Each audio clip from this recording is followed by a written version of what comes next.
So this is a video I've wanted to do for quite some time because this year has actually been really interesting for VR. We had PSVR 2 coming out in February. We've now got the Meta Quest 3, and a lot of games have been re-released because of different systems. And a lot of you asked me to do update videos for games that get updates, because obviously when they release, sometimes all these updates aren't available. And what I tend to do is rely on the VR news section over in Discord, or I post the information over on my Twitter, and both of those links are in the description if you want to follow me there or join the Discord. But today I wanted to try and tier list every single game that I've reviewed. So if it's had an update, and I do try a lot of the updates, it's going to be reflected on this list. And I think a good one to start this list is Survival Nation. Now, this game is available on Steam and MetaQuest, and it's coming to PSVR 2 later next year. And it's one of my favourite zombie co-op games that I played in 2023. There's all sorts of mechanics in the game, and it kind of felt like a mobile game. As in, as you ranked up, the zombies' health ranked up as well. There's a massive map. You can do fishing.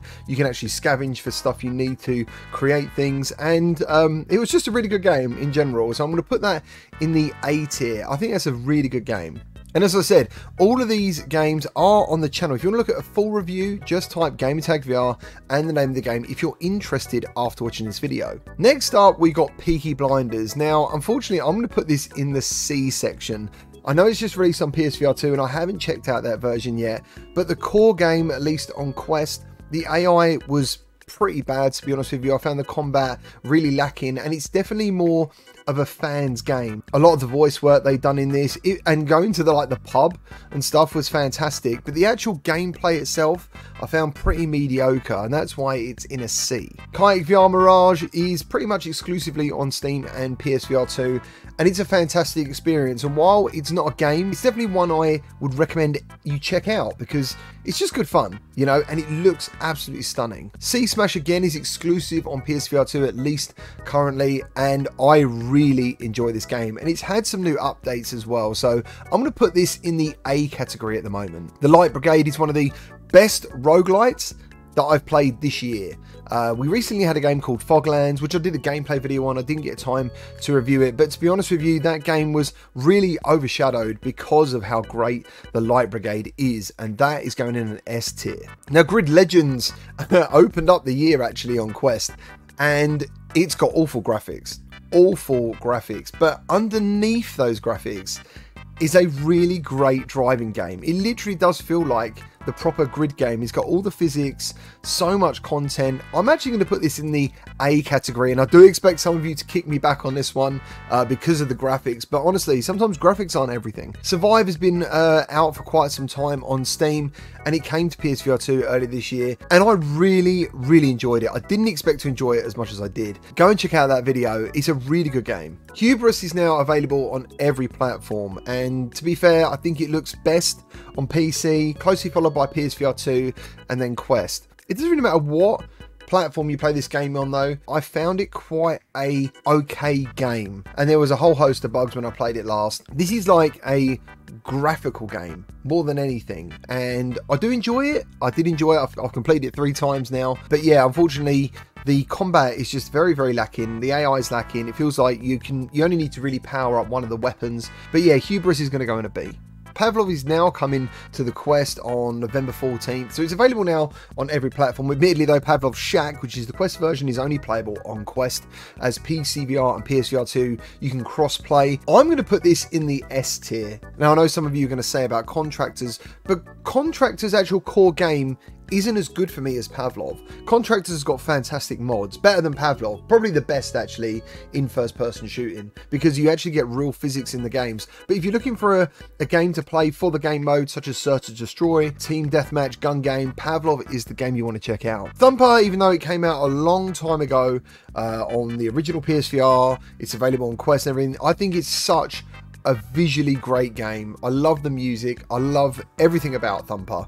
It's a real challenge as well. It's all about quick responses. I'm going to put that in the S tier. Now, Roblox launched earlier this year on Quest. I went hands-on, and to be honest, I know there's some apps in there that are apparently really good, and it's very good on PC, which is going to make this a bit confusing really. But to be honest, the Quest version is the version that everyone's going to be playing, and I'm going to put that in a D because I thought it was really poor on Quest. Dungeons of Eternity is fantastic. This game is everything you'd ever want from a dungeon crawler. I completely love this game. It looks fantastic. You've got real weapon physics, fantastic multiplayer and co-op. This is a game that will give you hours and hours of gameplay, so definitely check out Dungeons of Eternity. Red Matter 2 is, I think, one of the games that really shows off the potential of every platform that it comes to, and therefore it is going in the S tier. It looks amazing on Quest 3. It looks like a PCVR game, and on PSVR 2 at 120 Hz. It just looks phenomenal. Walkabout Mini Golf has got so much content, and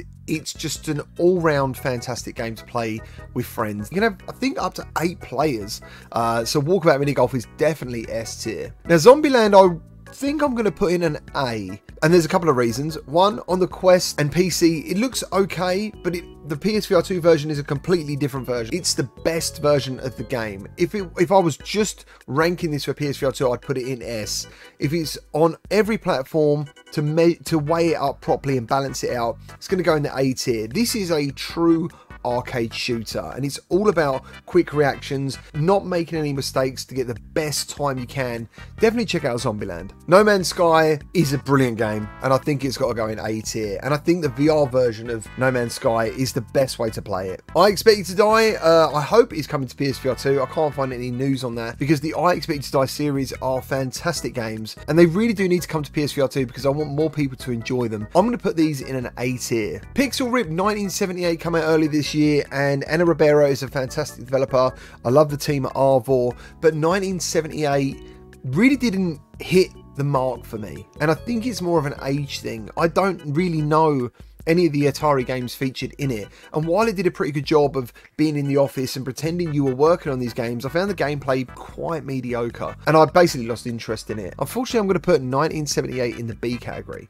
Now, Ghostbusters is now available on PSVR 2 and Quest, and unfortunately, I'm going to put this in the D because I just didn't really enjoy the game. It's not for me, not for, I don't think, my age demographic. It looks nice, Endream's done a fantastic job technically, but I just found the gameplay pretty average, pretty boring, and I soon uninstalled it, and I don't think I'm ever going to play it again, which is such a shame because when you've got such a big IP coming to VR, you want it to be a winner. I know some of you do enjoy it, but personally I'm going to put this in a D. Gran Turismo 7 has just released a massive update, and I still have yet to check it out, but I've been watching some people do streams of this game. It just continues to impress. This game is one of the best racing games in virtual reality, and arguably a reason to buy a PSVR 2. Next up, we've got a real stinker of a game, Project Wingman, which I cannot see. There it is, Project Wingman.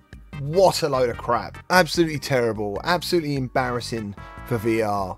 In the D category you go. Now, another game that released that I actually thought was kind of okay was Operation Wolf. It wasn't bad, you know. I actually remember playing the arcade game back in the day. I'm going to put that in a C category, I think. Next up, we've got Demeo Battles. Now, I'm going to touch on Demeo in a minute, but Demeo Battles for me is a absolutely fantastic game, and I think I prefer it to normal Demeo. I'm going to put that in the A category. Now, Synapse is a fantastic, I think, flagship title for PSVR 2 because it shows all the technologies coming together of that headset, eye tracking, headset haptics, adaptive triggers. It just makes such good use of them, and you basically can't play a game like that outside of PSVR 2.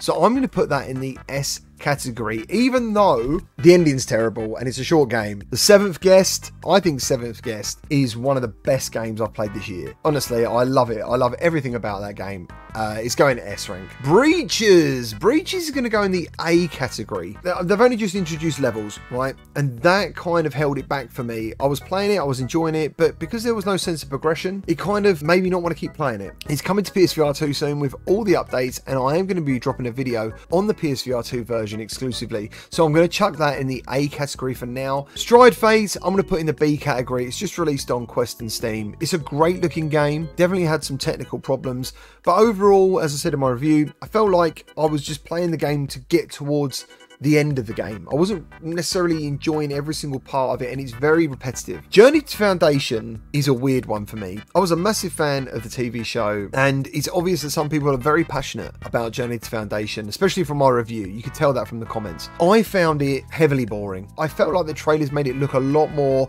combat heavy than it actually was in the game. The combat's a very small part of the game. Unless you really enjoy the story this game is trying to tell you, I found it quite hard to stay focused on the game itself. It's a good game. game, and that's why it's in the B category. The Last Worker for me, honestly, I did not enjoy it. I tried. It was not a very good game. I'll probably never play it again. There's too many other good games to play. Speaking of which is Saints and Sinners. Saints and Sinners, regardless of platform, is a fantastic game. I'm going to put both of those games in the A category. And personally, the PSVR 2 version of these games is the best. I prefer them over PC. Horizon Call of the Mountain seemed to really split people. A lot of people found it very uncomfortable to play. I think, to be fair to say, the combat was quite limiting, because as soon as you get into any combat, you're put in like an arena style movement system. I absolutely loved it. I mean, this game for me was a real graphical showpiece at the time as well, and it's going to go in the S category. Now, Alicia, to be honest, I think is an absolute rip-off, just being honest with you. The game's been out,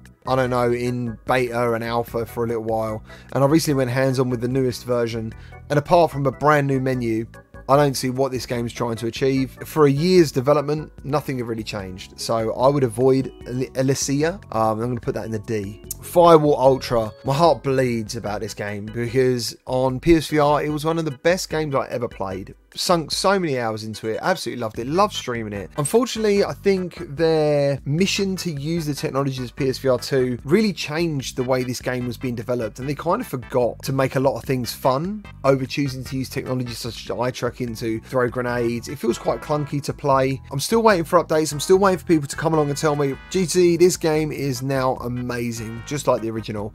Until then, oh, I'm going to put it in a C category. Killer Frequency was a really cool story-based adventure where you're a radio DJ and you've got to stop a murderer by doing like multiple choices and stuff. I really like this game. No one really talks about it. I'm going to put it in a B category. Inverse, which is exclusively, I believe, on Quest. If you're a fan of Dead by Daylight, this is that game. One person becomes the monster. 4 of you have to power up different generators to basically get rid of the monster out of these different locations. It's super tense. Everyone is screaming, or unless you're the monster, obviously you're having a great time. Definitely check out Inverse. Propagation, Paradise Hotel. Some people absolutely love it. I think it looks fantastic regardless of platform, but it is quite short. The ending is very abrupt, and it should really be called a part 1. So I'm going to put this in the A category for now. Ghost Signal is one of my favourite sci-fi roguelike games, and it's easy to say because there's not many games that fulfill that genre, but it's just so well made, and everyone who actually takes the plunge into this game, I believe, really enjoys it. So I'm going to put that in the S category. Okay, I just realised I nearly missed Vampire the Masquerade Justice. Probably one of my favourite games this year. Really enjoyed it. It's like Dishonored for VR. I would recommend people play this game, and arguably could be the best game that Fast Travel have ever made so far. Now, Demeo is available on all platforms. It's got Heroes Hangout. There's a hell of a lot of content. Heroes Hangout, by the way, is where you can go into the basement and paint statues, play an arcade game made by the creator of Gauntlet. So much content, so much fun. It's basically up to 4 players versus PvE. That's why Demeo Battles is, for me, completely different. It's still a fantastic game, going in the A category. Galaxy Kart has just got 3 new tracks. I haven't tested them yet, and until I do, it's gonna sit in the D category because there was a lot of things that I didn't like about the game. It was very easy to play. Once you was out in front, you never got any competition. So if you've played this game and you think it's worth checking out, let others know down in the comments. Resident Evil Village S tier is such a great game. Capcom did a great job on this one. So if anyone was worried about how Resident Evil 4 Remake was going to be, I think this solidifies that we already know the Resident Evil 4 Remake is going to be a brilliant title. Switchback VR had people very split because even though I think the gameplay is very good, the graphics let a lot of people down. Now the graphics have been fixed. I'm going to put Switchback in a B for now. Star Wars The Vader Immortal series is still only available on Quest, which is a real shame because the job they did on Tales from the Galaxy's Edge for PSVR 2 made it so much better. It looks fantastic on PSVR 2. If you're a fan of Star Wars and you want something to scratch that Star Wars itch, definitely get Tales from the Galaxy's Edge. Unfortunately, I've added a couple of doubles here, but that's fine. We got Creed. I'm going to put that in an A. It's recently had a hand tracking update on Quest, but it's a brilliant game on PSVR 2 as well. Knock is a good game, but I'm not sure there's a player base there. So as much as I like the game, I haven't found myself coming back to it because it's quite hard to get a match online. And this happens a lot in VR, where multiplayer games release, no one's playing it, and then people who buy the game are like, what am I doing with this game? I've got no one to play it with. But regardless of platform, if you're looking for a Rocket League style game with archery gameplay, Knock is a really good game, and it's got quite a unique movement system as well. Dead Hook for me was like Doom for VR. The only thing about it, and I might move this into a B now, is it's a roguelike. And I feel that sometimes with VR development, roguelike is a very easy way to not have to create levels and a story. So Dead Hook, even though I really enjoyed it, and go and check out the video, it's super fast paced, I still think that's Joyway's best game. I'm going to put that in the B category. VR Skater, definitely going into A. There's no other game like it. It really does feel like a Tony Hawk's game for virtual reality. Until You Fall, I think, stung some people for the price they were asking, especially for owners of the game previously on PSVR, upgrading to PSVR 2. I like Until You Fall. It's got really good weapon physics. It's got great music. It's very fast paced. I'm going to put that in an A category. Now, being a fan of retro FPS and medieval VR is a really good game. It's super fast paced. It feels like a traditional FPS from back in the day, but a medieval VR is definitely worth checking out. Now, The Room VR is another one of those fantastic escape room experiences. The more you play it, the more amazed you are by the puzzles and the perspective shifts. You got to see this game. It's very good. I'm going to put it in A category. Okay, next up we've got Hello Neighbor VR, which I initially, when I first went into it, really enjoyed, but there's definitely some problems. Don't know whether they've been fixed or not. Please let me know down in the comments. Going to go in a B category for now. Crime and Tales of the Mercenaries, or whatever it's called, didn't enjoy this game. The more I played it, the more I didn't want to play it. It felt very cheap. There was a funny bit where you can smack a donkey's ass. That was about it, really. I'm going to put that in the D category as a game to avoid. Tales of Onagaro, again, is a fantastic puzzler. I completed the game, lost all my footage, so I didn't get to make a video, but it's going to go in the A category. Now, Fisherman's Tale was arguably one of the most memorable that I played in VR in, I think it was 2021. And another Fisherman's Tale, I think, is actually better than the original, but not for story. The story in the first one was what really, I think, caught people's attention and remained in their memories, so I'm going to put it in the A category. Alvo got re-released this year on PSVR 2, and I think it's one of the best versions of the game, and while it still does kind of look like a previous gen game, it's just super fun to play. It's super fast paced. I'm going to put it in a B for now. Fantavision, as much as I was a fan of the original game on PlayStation 1, this is not very fun in VR, unfortunately, so I'm going to put that in D.